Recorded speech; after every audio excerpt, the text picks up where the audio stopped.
Broadcasting from London, this is the Vox News. The top news stories tonight. Rwanda hosts capacity building conference that examines continent challenges as the World Bank and ODI build on recent development progress in Africa.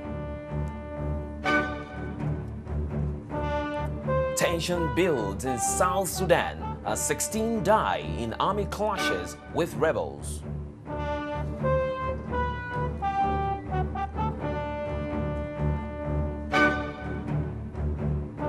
And what can you do if your baby develops or is born with a misshapen head?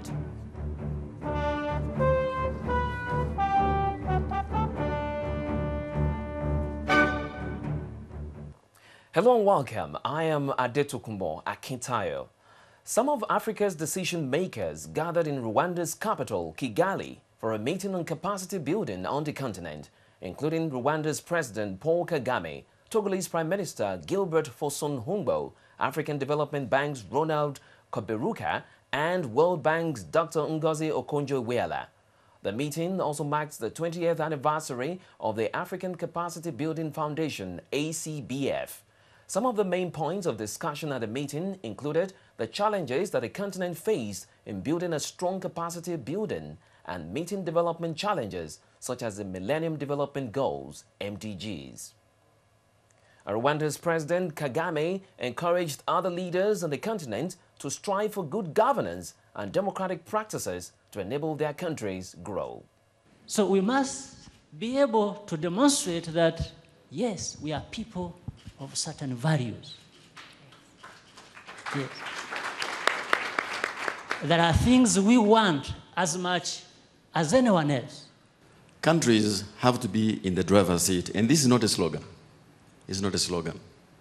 And this is where capacity building must not be a collateral, it must be a core objective of what we do.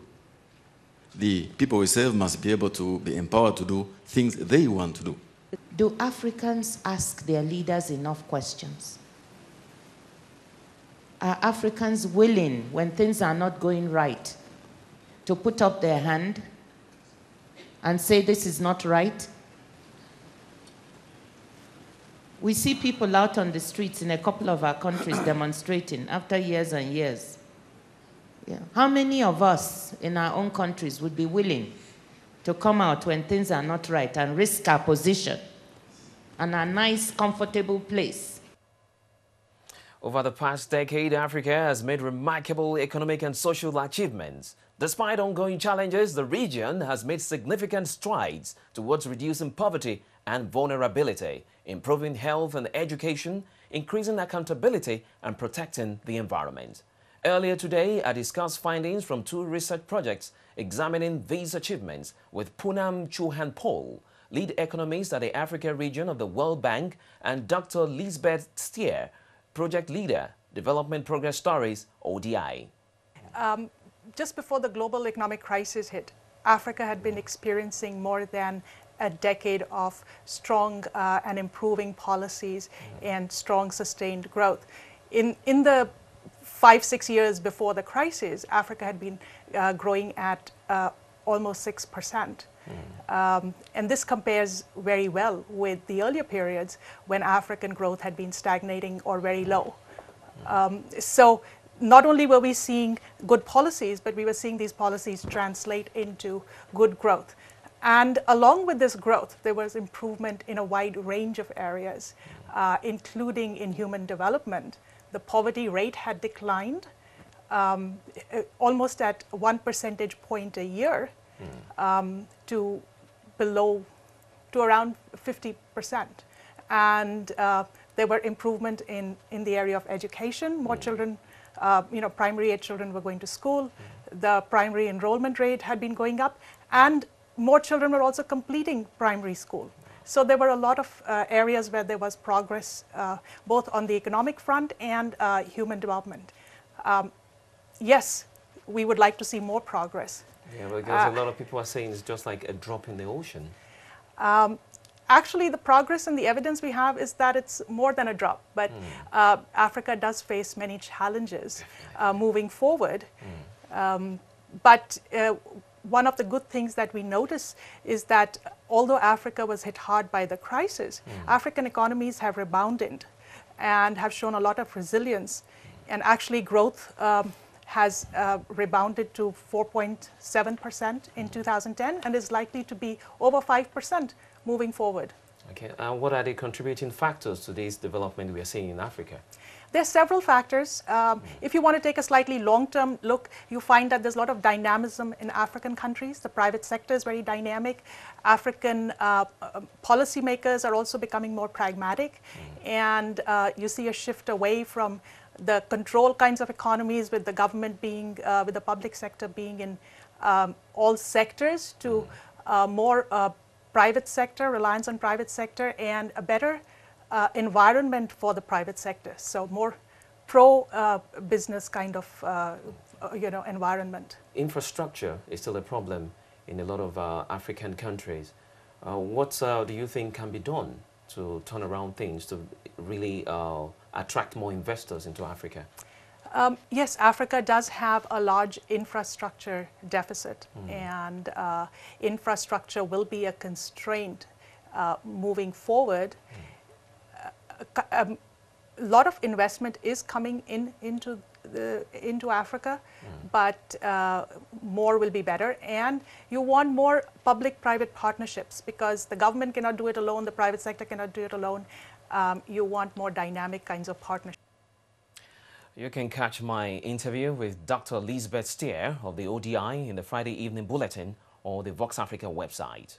And still on economic reports from Africa, Africa's biggest annual mining conference, the Indaba, held in Cape Town, has seen huge attendance, big interest from potential investors like Japan, which wants to invest billions of dollars in minerals and infrastructure in Africa, with South Africa lauding responsible mining initiatives. Kadi Sambe reports.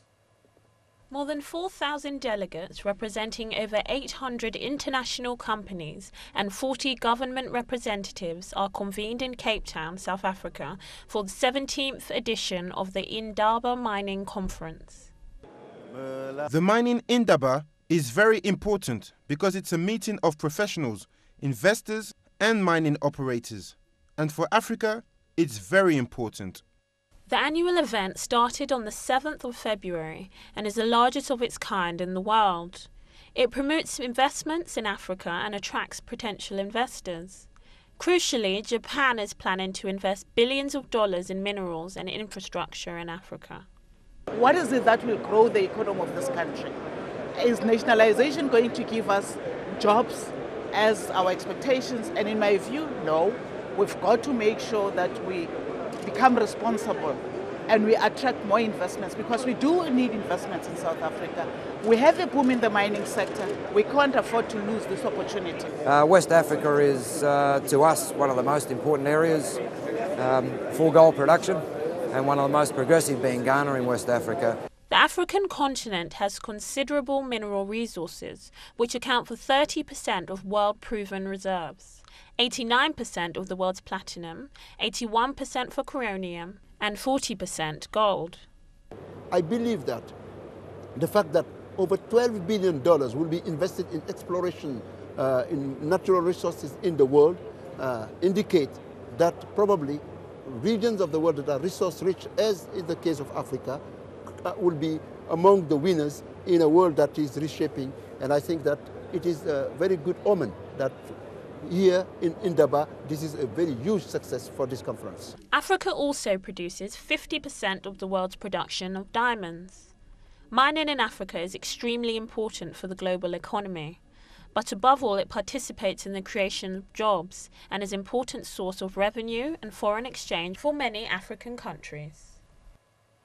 Zambia expects its power generation capacity to rise to over 3,000 megawatts by 2016 and plans to export the surplus electricity to its neighbors. The chairman of state power firm ZESCO, Kwalela Lamaswala, said on Wednesday. Zambia generates 1,800 megawatts with peak demand estimated at 1,600 megawatts, but demand is forecast to rise sharply over the coming years, and the country steps up its ambitious development projects.